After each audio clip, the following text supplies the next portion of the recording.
है, खत्म हो गई है, तो उसने उसको बोरी में भरा और बोरी में भरने के बाद नदी में फेंक दिया। उसके दो दोस्तों ने उसका साथ दिया।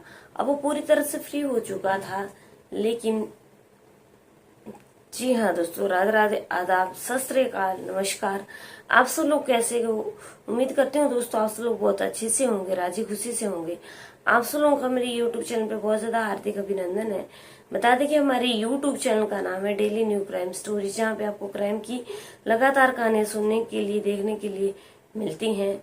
तो बने रहिए दोस्तों मेरे चैनल पे, और चैनल को सब्सक्राइब किया है आप लोग जरूर सब्सक्राइब कीजिए और कहानियां सुनने का आनंद लीजिए। हमारे चैनल पे रोजमर्रा की जो कहानियां घटती हैं हमारे देश में, वो सुनाई जाती हैं। तो बेल आइकन को दोस्तों आप जरूर दबा देना। आज की वीडियो की शुरुआत करने से पहले एक बात मैं आप लोगों से जरूर बता देना चाहती हूँ कि प्यार जो है वो बिल्कुल अंधा होता है, लेकिन कई बार जिसे हम प्यार समझते हैं वो कुछ और ही निकलता है, और ये सच्चाई जब पता चलती है तो सब कुछ तबाह हो जाता है। आज की कहानी में भी कुछ आपको ऐसा ही देखने के लिए मिलेगा। तो चलिए कहानी की शुरुआत करते हैं। आज की कहानी जो है वो हमारे हरियाणा के फतेहाबाद जिले की है।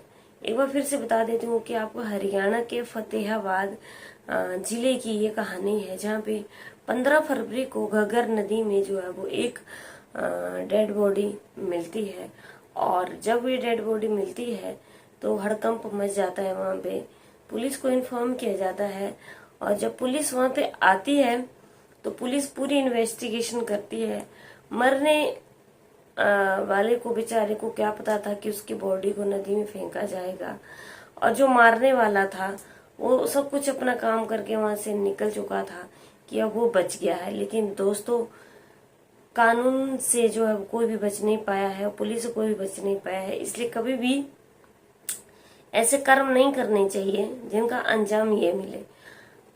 हरियाणा के फतेहाबाद जिले में जो है वो 15 फरवरी को घग्गर नदी में एक बोरे में एक लाश मिलती है। जब पुलिस उसको चेक करती है तो वो एक महिला की डेड बॉडी होती है। और अब पूरी इन्वेस्टिगेशन जो है वो पुलिस करने लगती है, सीसीटीवी कैमरे खंगालने लगती है, तो पूरी बात जो है वो पता चलती है। मरने वाली जो थी वो एक नर्स थी, और वो हॉस्पिटल में एक नर्स का काम करती थी। उसका नाम जो है वो था गोशा।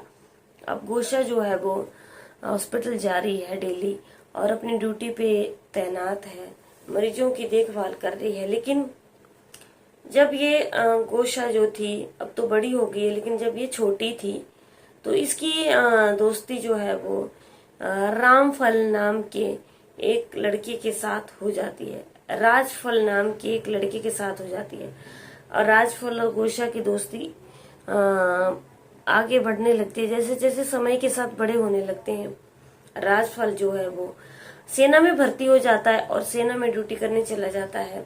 उसके बाद जो है वो उसकी शादी हो जाती है और वो अपनी लाइफ में बहुत खुश है। लेकिन गोसा से जो है बात करना नहीं छोड़ता है। अब गोसा जो है वो अभी अनमैरिड है, उसकी शादी नहीं हुई है। अब ये राजफल जो है वो गोसा से मिलता जुलता था। अब गोसा जो है वो उस पर शादी का दबाव डालने लगी कि वो उससे शादी करे, लेकिन वो शादी कैसे कर सकता था क्योंकि वो तो शादीशुदा पहले से ही था। अब राजफल को ये लगा कि अगर उसकी पत्नी को पता चल जाए तो बहुत बुरा हंगामा हो जाएगा। लेकिन ये जो गोशा है, अब इसको जो है वो किस तरीके से अपने रास्ते से हटाया जाए और इस झंझट से जो है मुक्ति कैसे ली जाए, तो ये राजफल जो है वो ये सोचने लग गया। अब उसने अपने दो दोस्तों के साथ एक प्लान बनाया कि क्यों ना गोसा को जो है वो मार दिया जाए, खत्म कर दिया जाए, जिससे जो है वो उसके रास्ते का कांटा हमेशा हमेशा के लिए खत्म हो जाएगा और उसे रोज की टेंशन भी नहीं होगी। अब गोशन जो थी वो उससे मिलने के लिए आई, और राजफल मिस्त्री ने भी उससे बहुत अच्छे तरीके से बातचीत की, उसको कुछ भी जो है वो शक नहीं होने दिया। और उसके साथ जो उसने जो सूट पहना हुआ था, अब क्या करता है कि उसकी बहुत ज्यादा तारीफ करता है कि तुम्हारा सूट बहुत अच्छा लग रहा है। अब गोसा जो है वो अपने घर से ये कह करके आई कि उसकी जो है वो आज 24 घंटे की ड्यूटी है और वो 24 घंटे की ड्यूटी करके घर को वापस आएगी। लेकिन गोसा जो थी वो राजफल के साथ मिलने चली गई थी और उधर राजफल ने क्या किया कि उसके कपड़ों की बहुत प्रशंसा की और उसके कपड़ों में जो उसने चुन्नी पहन रखी थी उसकी चुन्नी जो है वो ले लेती है। जब वो उसकी चुन्नी को अपने हाथों से ले लेती है तो बाद में उसी चुन्नी से उसके राजफल मिस्त्री जो है वो उसकी चुन्नी को ले लेता है और उसी चुन्नी से जो है जो उसके गले को घोंट देता है और साथ में उसका चार्जर भी होता है। चार्जर की जो तार होती है चार्जर से उसके गले को घोंट देता है और इतनी बुरी तरह से उसे जख्मी कर देता है कि वो बोल ही नहीं पाती, न चिल्ला पाती है। अब ये गोसा जो है वो चिल्लाने लगती है लेकिन वहां पे कोई भी नहीं होता है। उसके साथ में दो दोस्त और होते हैं जो कि बाहर पहरा दे रहे होते हैं। उसके साथ में एक दोस्त और होता है जो उसका साथ देता है।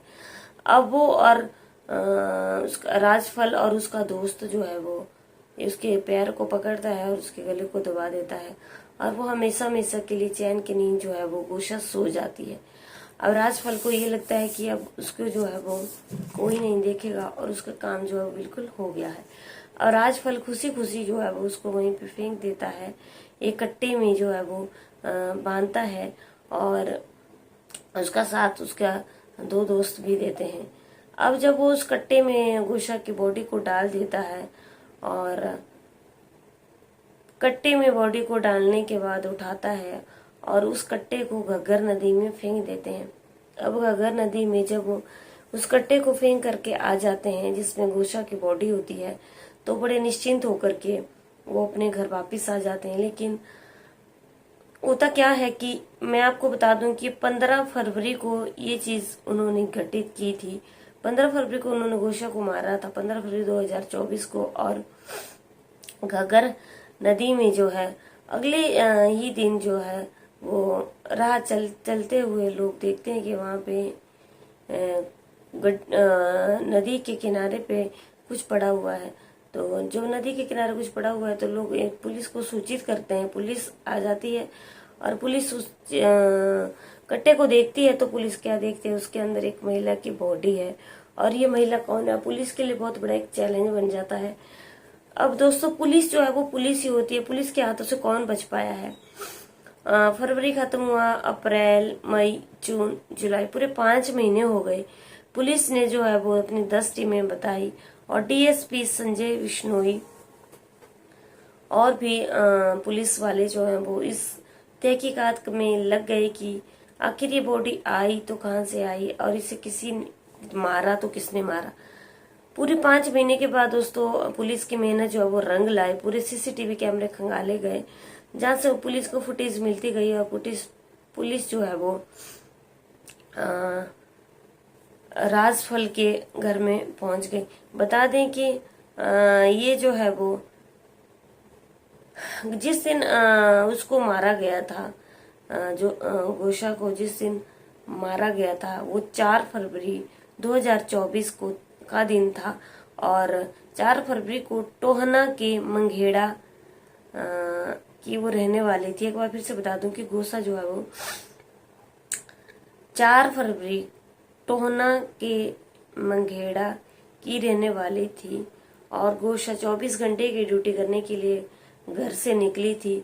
लेकिन उसे उसके प्रेमी ने, फौजी ने जो है वो मार दिया। अब बता दें कि ये राजफल जो है वो एक फौजी है और सेना से जो है वो छुट्टी काटने के लिए घर में आया हुआ था। बता दें कि आर्मी वालों की 2 महीने की छुट्टी होती है तो उसने इस छुट्टी में जो है वो इस घटना को अंजाम दिया और उसके बाद वो बड़े आराम से जो है वो घग्गर नदी में जो है वो उसकी डेड बॉडी को फेंक दिया। और 4 फरवरी 2024 को उन्होंने इसको मारा था गोसा को और उसके बाद जो है वो 5 महीने बाद जो है वो अब उसका सब कुछ खुलासा हो गया और 15 फरवरी को जो है वो ये तहकीकात शुरू हुई थी। अब पुलिस को पूरे 5 महीने के बाद सफलता मिली और डीएसपी संजय विश्नोई ने बताया कि फुटेज के आधार पे जो है वो उसको अरेस्ट कर लिया गया। राजफल को जो है वो पुलिस ने पकड़ लिया गया और राजफल ने जो है वो सारी बात पुलिस को बता दी, कबूल कर ली। और उसके बाद साथ जो है वो उसके 3 दोस्त थे जिनको भी जो है वो पुलिस ने पकड़ लिया। लेकिन दोस्तों, मरने वाली तो अब मर चुकी थी और रहने वाला तो रह गया। लेकिन कहानी से सीख हमें यही मिलती है कि अगर इस कहानी में राजफल फौजी जो है वो अगर गोसा से सच्चा प्यार करता था तो उसको अपने हाथों से उसने चार्जर से चुन्नी से उसका गला घोंट करके नहीं मारता। तो इसका मतलब ये हुआ कि वो उसे सच्चा प्यार नहीं करता था और गोसा जो है वो उसे शादी का दबाव डाल रही थी। अब वो शादी कर नहीं सकता था क्योंकि वो जो है वो शादी शुदा पहले से ही था और ये दोनों एक साथ पड़े हुए थे और फिर अपने अपनी ड्यूटियों पे लगे थे। लेकिन एक दूसरे से इनकी मुलाकात होती रहती तो इनके जो है वो प्रेम संबंध चल गए। अब दोस्तों, कभी भी इन चीजों के ऊपर विश्वास ना करें, अपने घर वालों को बिना झूठ बताए घर से ना आए कि 24 घंटे की ड्यूटी है, मैं वहां जा रही हूँ। रास्ते में किसके साथ कौन सी घटना घटित होने वाली है किसी को कुछ पता नहीं है और ऐसी चीजों से जो है वो सावधानी बरतें। अगर गोसा ने जो है सावधानी बरती होती और फौजी के कहने पे वो घर से नहीं आती तो वो आज जिंदा होती। और गलत रास्ते पर ना चलें, फौजी ने जो है वो बहुत ज्यादा गलत किया। जो किसी की जान ले सकता है वो हमारे देश को क्या बचा सकता है। तो चलिए, कल की कहानी वालों से फिर से मिलते हैं, तब तक बने रहिए मेरे चैनल पे। उम्मीद करती हूँ कि आप लोगों को मेरी कहानी अच्छी लगी होगी। अच्छी लगी लाइक शेयर कमेंट जरूर करना। अगर हमसे कोई गलती हुई होगी तो दोनों हाथ जोड़ के माफी मांगती हूँ। कल की वीडियो में फिर से मिलेंगे, तब तक के लिए जय भारत।